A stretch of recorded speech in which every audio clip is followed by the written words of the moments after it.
So the reason I want to run for Weekly Student Life, I'll introduce myself first. My name is Kavish, and I'm track on rep this year. And the reason I'm running for Weekly Student Life is because one of the main reasons what I feel how school involvement begins is from first year. The main foundation is laid, or the base of your involvement in school life is laid in first year. And if you don't get enough people out in first year, they don't have the motivation to be involved in second, third, and fourth year. By the time they get to third year, or by the time they get to fourth year, they'll be like, I want out of this school, I've got a good education, I'm just doing this to get a job. And they won't learn the professional skills they get from any extracurriculars they've been involved in, or any other school spirit stuff they could have done, which would have led them to have a good undergraduate life, which is apart from studies. So what I'm focusing on, what is my main platform, would be to engage the class reps and give them a greater role. Providing class reps, okay, so when elections first started happening, a lot of people thought first year class reps don't have much work to do. Contrary to that, what I believe is class reps have a lot of potential. And if they're given the right amount of resources, and if they're given a list of stuff they can do for all the first years, first year has a lot of potential to be involved in school throughout. So what I feel is that right now the portfolio of class reps comes under VP Academic, but I feel Weekly Student Life can work closely with VP Academic to kind of bridge the gap between social and academic issues that first year faces. First year has their own. Sorry? Okay. So what I want to say basically is engaging class reps so they reach out to the smaller people that basically act as networking catalysts. And reach out to smaller people, and word of mouth is always the most active form of communication rather than passive form of communication, which is heading. Okay. 2 minutes on your side. Alright, hey guys, my name's Gabe. I'll try not to slur a little too much. Alright, so the reason I ran is because I feel there's more to school than just going to class.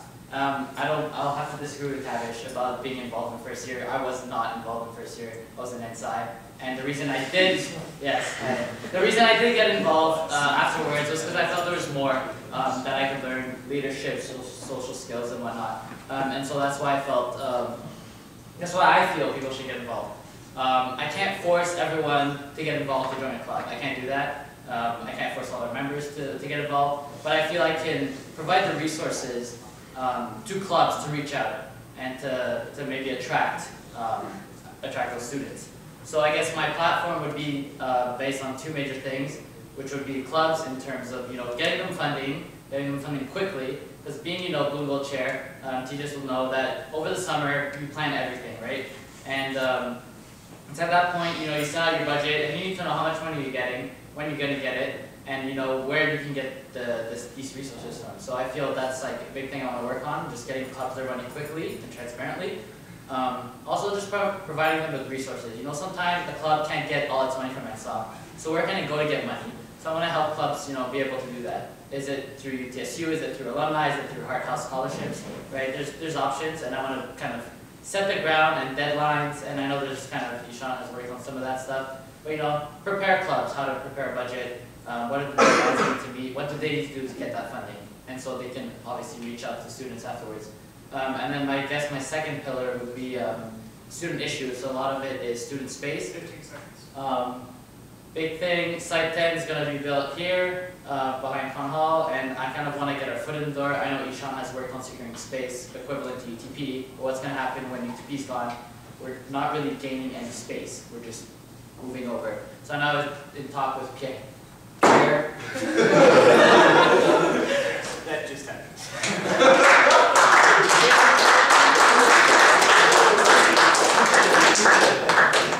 Okay, so we're going to go to student questions first, starting with Gabe. What kind of initiatives will you have to work against the general apathy that pervades the majority of the engineering classes? Okay, I'm going to assume that is the apathy of people not wanting to get involved. There's nothing I can do about that. But what I can do is help the students who do want to get involved, and as I said, reach out to clubs and help them. Alright, Tavish? So, kind of disagree with Gabe on this point that when there's a huge amount of students who don't want to be involved and are only focused on academics, the best thing you can do to them is not leave them, but you should try giving them resources, and that's where the class reps come in. They're the most important form of communication, and they're the most direct form of communication you have. And telling these people that they have these resources and that they have stuff they can do that would help them in their future career, in their job opportunities, whatever, is something they should be aware of and something that would influence their decision in wanting to be involved or not. And that's completely up to them. Okay.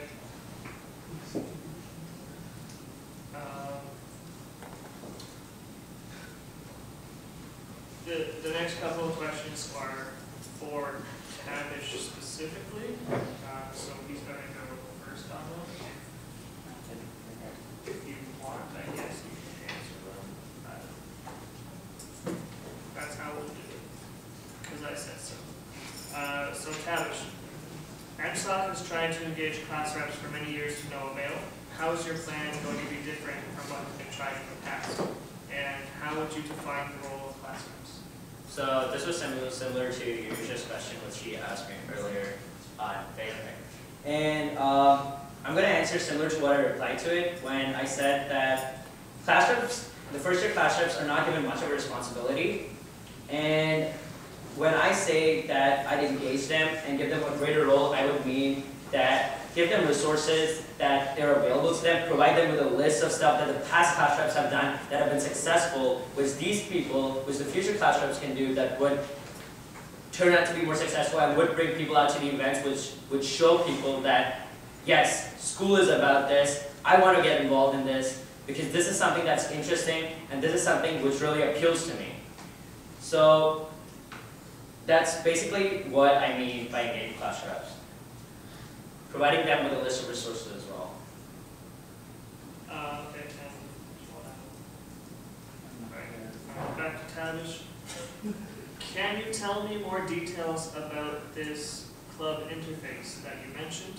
What kinds of things will be displayed? Who is the target user? How will it be maintained? So the same question as what you asked me earlier.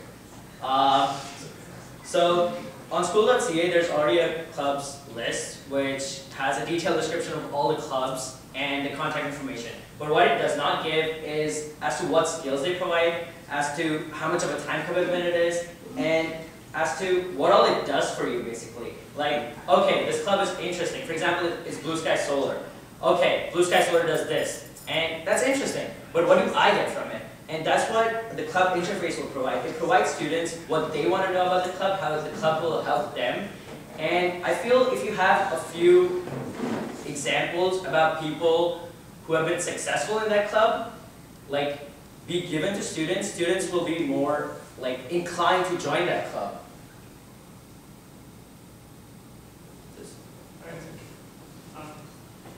Alright, cool. And finally, you said students should be informed of the decisions the faculty has taken for their extracurricular life. What are some examples of extracurricular related faculty decisions these students should be informed about? So one of the faculty related examples of student extracurricular is the co-curricular record, which is something that was passed by the administration, and it's going to be implemented in the near future, and it's something that every student should be informed about because they should know how it helps them, they should know why they should buy it, because when it comes to money matters, every student, it's a really sensitive topic and every student wants to know where their money is going and why it's being spent that way. A co-curricular record is basically a piece of document that has the U of T seal on it, stamp on it, that says that you participated in this club. Students want to know, why do we need that seal on it? My resume is the same as that piece of paper. It does not degrade my resume in any way. It's just a seal. How does that help me in the near future? And that's what I feel that VP Student Life needs to find out. Okay, After that? oh, yeah, go for it. I'll have to disagree. I feel the co-curricular record is something that hasn't even been implemented yet. So I feel before we start judging it and judging its impact and its goals, I feel we need to get a foot in the door. And I've already emailed Lily Elias, who's the kind of the chair, or I guess not the chair, but I feel I want to get involved in the process, help them build the database, testing, implementation before we start kind of judging whether or not it's worthy of an effort. Okay, so I just wanted to ask, like, what experience do you have in like student life? Like, what experience are you going to bring to the job? Like, how has your past experiences looked? Like, how is it going to help you like get through this student life? So, Gabe. Okay, sure. Alright, so I've been here for 4 years now, including PY, and I've had numerous positions. I've been second year chair, I've been junior suds manager, I've been drum major for the Lady Godiva Memorial Band. I was also blue and gold chair this year. So I feel like frosh leader. I feel like I've been around, I know the politics, I know the student life side of things. I think I have all the bases covered. so I'm relatively new to the NSOC politics and stuff, but attended all the board meetings. I know what the policy is like, and with regards to student life is something that I've always believed in since high school. Coming from high school, I had a strong base in student life as well, and it's something which I want to carry forward. Track 1 Rep has a tremendous amount of work, and I feel that a major portion of that work is related, concurrent with student life goals as well. And that's why I feel that I feel that I'm qualified for this position. Where's he? Part of the UP Student Life's rules is liaison orientation, as you probably know. So let's say it's a hypothetical scenario. Something goes terribly wrong, or someone gets hurt, or something goes wrong with orientation, and the faculty comes to us and says, "You're making us look really good because you can't handle your stuff, and we think we should run orientation, not you." So what would you do, and how would you, what I want to hear is, how would you justify to them that orientation should be run by us, by students, for students, in the case that something were to go wrong? So, I'm pretty sure in the past, when any mishap used to happen in the orientation, the faculty would have approached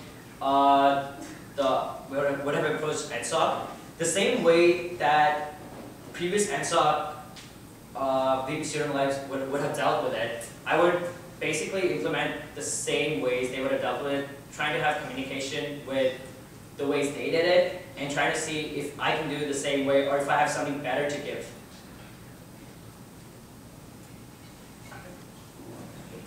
Alright. Does anyone know how long orientation has been running for? No? I don't know myself. I feel like we have a precedent and things have worked and we have been able to do it, and if it's just one OC who really fucked up that year, you know, I'm sorry, but it's not gonna happen again, right? So I feel like we have that track record and we have shown that we can do it well. So, you know, if it's a one-off thing and someone really messed up, well, I guess rather luck, but hopefully that won't happen. Okay, Pierre? So what do you think were this year's major accomplishments and major failures, or points where we can improve on? So I guess list 2 things and for each, and related to the student life, of course. In terms of failures, I think club's funding failed this year. As you guys may or may not know, Nicola was elected, and then due to some whatever circumstances, he had to resign or was impeached, or resign. So I feel that was a failure in terms of, and as I mentioned, you know, clubs need to know how much money they're getting over the summer, and I feel if there's a delay in that, it really kind of impedes on their planning process. So I feel there was a kind of, that would have been a failure this year. In terms of successes, I know Ishan kind of already secured space for us at at Site 10, sorry. And I feel it's really good that we already have our foot in the door. And now maybe it's something about using a levy to secure more space, possibly, which kind of we discussed. I guess, do you want one of each, or do you want 2 for each? It's okay, one of each is fine, no time. So, I'll start off with successes. I think, going along with Gabe's point, securing a space at Site 10 was one of the major developments and some things that Ishan has like really worked upon this whole year, and I think that's really something that's going well for student life. So the second thing what I want to say is kind of a failure and kind of a success. When I was speaking to the past student life, where I was speaking to Albert, and I spoke to some of the people who were in like 3rd or 4th year, they said that there will be a club square, like a club square never used to happen during the 2nd semester. And I think that's something that really worked out, and clubs training as well, that really worked out this semester.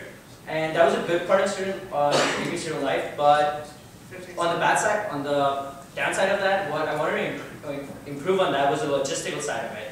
We didn't get many clubs out for the Winter Club Square, and I feel that we can get more clubs and more people out if you plan it out logistically. So trying to see when people are free and when the clubs are free as well. Okay, that's going to be it for student life debate.